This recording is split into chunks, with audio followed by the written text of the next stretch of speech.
係，大家好，又係我 Jimmy Lam 咧，今日帶大家嚟睇一個館嘅。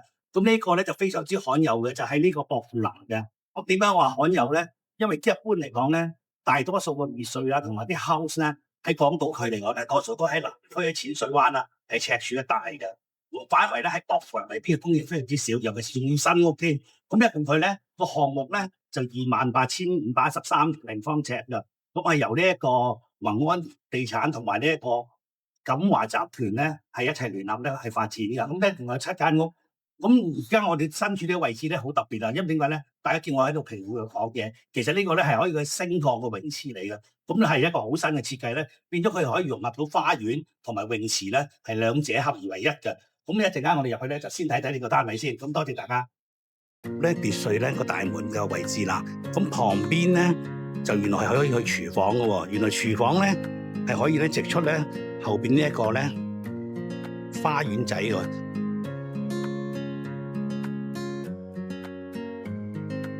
咁廚房咧係我最中意啦，因為點解咧？我都好中意煮嘢食嘅。佢除咗嗰個儲物嘅地方好足夠之外咧，爐頭嘅煮食咧，個爐火一定係好夠啦。咁同埋一樣嘢咧，本身咧有個 island kitchen 嘅。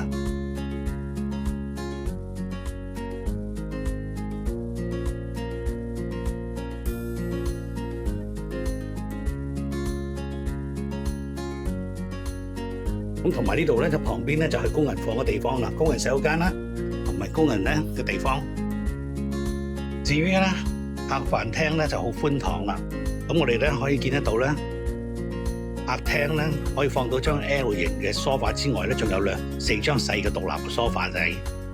咁至於咧飯廳咧個圓形嘅飯廳咧，一共咧係有10個人設計嘅獨立嘅設計範圍。我哋由呢個飯廳客廳咧就唔搭 lift，試下行樓梯咧上去上面有嗰層嗰3個套房嘅。咁你見得到啦，行嘅樓梯咧我都好輕鬆嘅。咁當然啦，有老人家嘅話咧，有電梯咧一定方便好多。咁嚟到呢度咧，佢除咗3個房套房之外咧，係有一個家居室嘅設計嘅。咁呢度可以咧，大家坐喺度傾下偈啊，聽下音樂啊，咁亦都係一個唔錯嘅選擇嘅。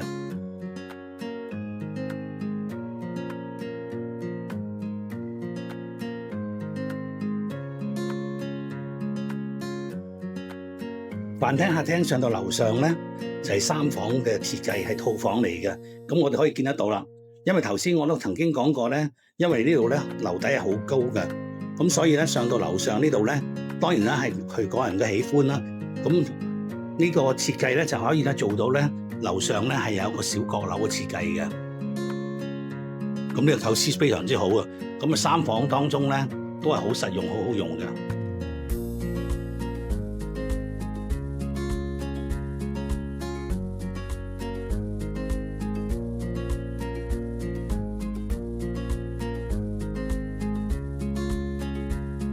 呢個另外一個房咧，係上樓上嘅閣樓嘅，咁啊空間感咧係做出嚟咧，俾你感覺得到啦，知道好足夠嘅。因為咧，其實有時我哋買樓嘅話咧，尤其是別墅，最緊要咧佢樓底夠高嘅話咧，其實咧除咗個尺數之外咧，即係等於你個空間感咧都賣咗咧，係賺咗個尺數喺度啊。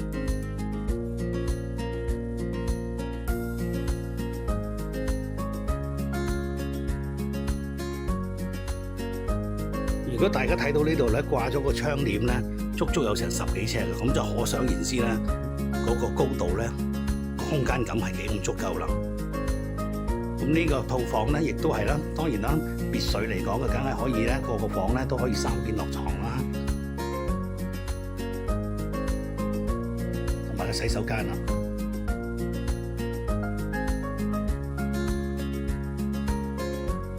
嚟到頂樓咧，就係一個最大嘅主人房啦。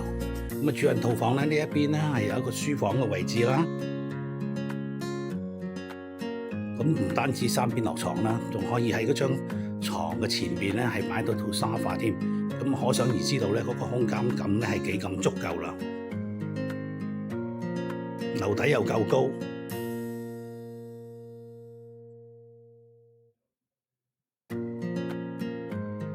嚟到天台呢個位置咧，我哋會發覺咧佢有電梯嘅，因為呢個電梯唔單止咧係去到每一層，連天台咧都可以直達嘅，呢個係一個好好嘅優點。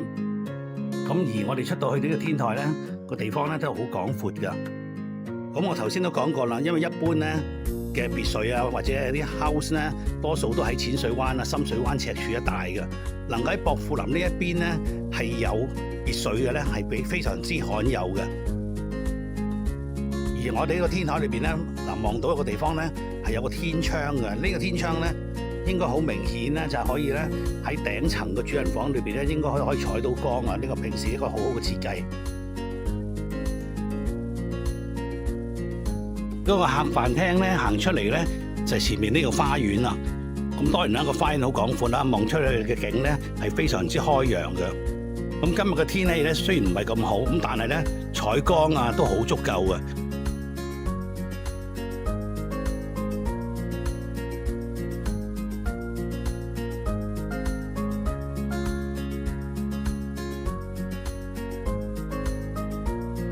都好足夠嘅。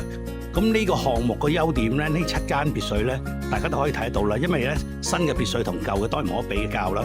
咁最好嘅就係咩咧？佢個設計咧係夠晒古典，好華麗嘅外牆嘅外形嘅。本身呢度嘅停車庫啦，咁呢個嗰條 driveway 咧非常之好嘅。咁嗱，個車位咧，頭先我睇嗰間屋咧。呢個車位咧，我相信咧點樣泊咧，泊2、3個車咧都完全冇問題，係好寬闊嘅。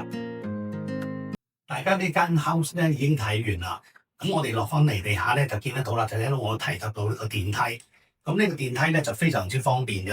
咁而旁邊呢度咧亦都有個好重要嘅地方，就係成間屋裏邊咧，我哋都冇提到個車庫。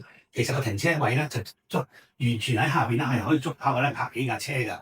咁希望大家咧對呢間屋咧滿意。如果有大家對間屋有啲咩興趣咧，隨時歡迎咧俾電話我哋嘅。